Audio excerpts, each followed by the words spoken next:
I think the team is very strong this year, and I think you know, through U.S. soccer in the past couple of years, there's been some failures, but I think that's what led to such a great group and such a great group coming up with the first team and the youth team.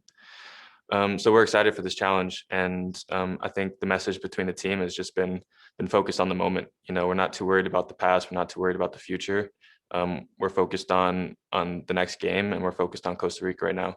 And I think the unity between the whole team and the drive and the hunger to succeed in this tournament is what I think will do us really well in this tournament. And we're excited to start it off. Well, you have competition already in MLS, but in Costa Rica we have already. We are in the middle of the tournament right now.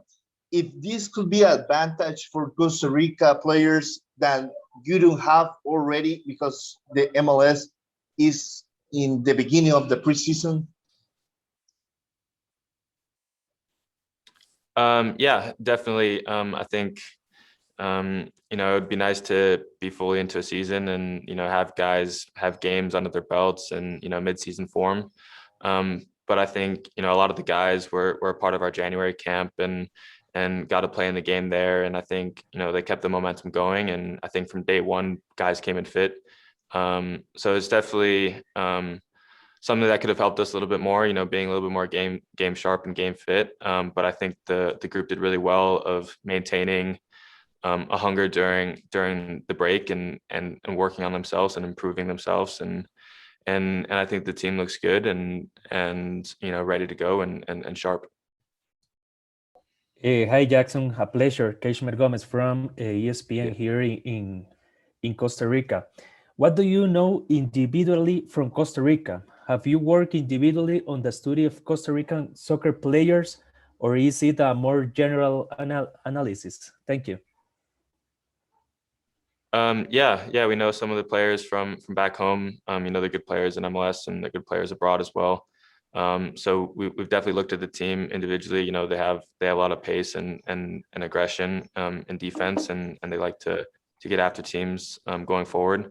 And we've also looked at the whole team in general. Like how they like to play and sort of their strengths. And we know that they're going to be a very strong team. And I think we've trained really well and we're ready for the challenges of this tournament and of that game.